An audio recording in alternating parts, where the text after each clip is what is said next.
Bila seorang Cina mengkritik Cina yang lain, itu resis ke namanya? Pelik pula aku masalah korang ni kan. Kita intro dulu.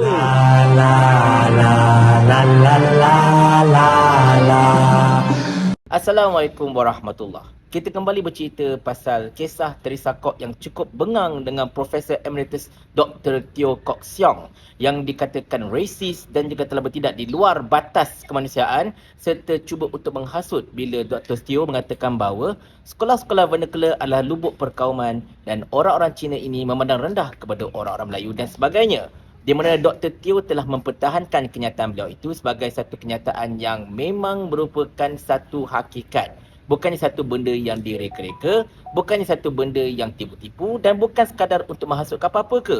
Dan beliau ada merit yang cakap macam tu. Beliau adalah seorang Cina. Beliau tahu bagaimana seorang Cina ini bercakap, bertindak dan sebagainya.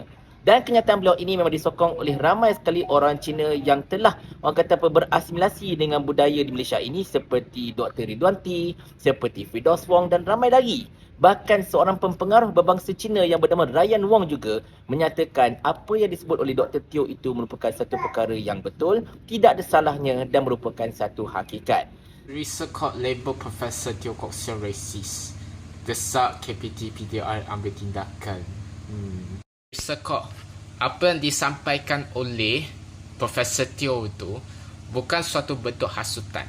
Bahkan sampai tahap berbau perkauman yang berpotensi memecah belahkan perkauman antara satu sama lain. Tapi ini adalah suatu hakikat yang benar yang harus diambil sebagai renungan, sebagai cerminan untuk macam mana nak bertambah baik ataupun memberi kesedaran kepada orang Cina tentang apa yang ada dalam kalangan orang Melayu supaya diorang boleh berintegrasi antara satu sama lain. Kalau kau terpaling Cina, maaf katalah, adakah kau rasa bangga ke? Dan kalau video saya baru-baru ini menyalar MP Melayu terutama di Perikatan Nasional sebagai pondan tak nak bercakap untuk backup Dr. Teo, kali ini saya boleh dapati beberapa orang tokoh-tokoh prominent Melayu telah mula menyatakan sokongan mereka terhadap Dr. Teo. Seperti mantan Speaker Dewan Negara iaitu Tan Sri Dr. Rais Yatim, seperti Dr. Dafidah Hani Mokhtar dan juga Ustaz Tuan Ibrahim Tuan Man, di mana masing-masing mengatakan bahawa apa yang disebutkan oleh Dr. Teo itu merupakan satu kenyataan dan sekiranya kalau ada pihak yang tak puas hati berkenaan dengannya, maka balas saja dengan hujah. Balas saja dengan fakta. Tak perlu nak menggunakan polis, tak perlu nak intimidate dan sebagainya. Kalau benda itu tak betul, sila lawan dengan fakta, sila lawan dengan hujah, bukan dengan menggunakan aparat-aparat untuk mengintimidasi mana-mana pihak yang berlawanan. Tetapi itulah dia tuan-tuan sekalian, kita tahu kerajaan kita ini kan merupakan satu kerajaan yang memang cukup suka gunakan aparat-aparat ini untuk menekan suara-suara yang berlawanan dengan mereka, terutamanya berlawan dengan DAP. Sampai Firdaus Wong, pemilik The Merdeka Times, telah pun dipanggil oleh polis untuk memberikan keterangan susulan kenyataan beliau yang menyokong kenyataan Dr. Teo itu. Dah pelik dah. Cina dengan Cina bergaduh, dikatakan resis sebagainya. Pelik-pelik lah masalah korang ni kan. Tapi itulah hakikat tuan-tuan sekalian. Nampak gayanya bangsa DAP, bukan bangsa Cina tau. Bangsa DAP ini tak boleh nak disentuh langsung masalahnya. Tetapi apabila kita mengatakan bahawa sekolah-sekolah vernacular ini tidak perlu dan mencambahkan perpecahan dan sebagainya, jangan kata kami resis. Jangan kata kami ini menghasut. Anda kalau nak kata kami resis atau menghasutkan perkara demikian, tonton video ini terlebih dahulu. Awak ada sekolah India, awak ada sekolah Cina, awak ada sekolah Melayu. Daripada kecil awak dah ajar dia jangan bersatu. Lepas tu dah besar awak semua dah bersatu. Pada masa akan datang, awak tak ada lagi sekolah India, Cina, Melayu di negeri Johor.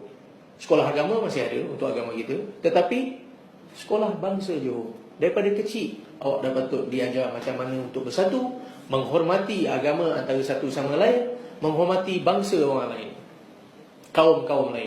Nampak tak tuan-tuan dan puan sekalian? Tengku Mahkota Johor pun dah mengatakan bahawa sekolah-sekolah vernacular ini sepatutnya tak perlu ada. Kerana itulah permulaan kepada bibit-bibit perpecahan dalam masyarakat. Engkau letak anak-anak kau dekat sekolah-sekolah yang berasingan, lepas tu pun nak expect mereka bersatu. Tak dapat nolong abang.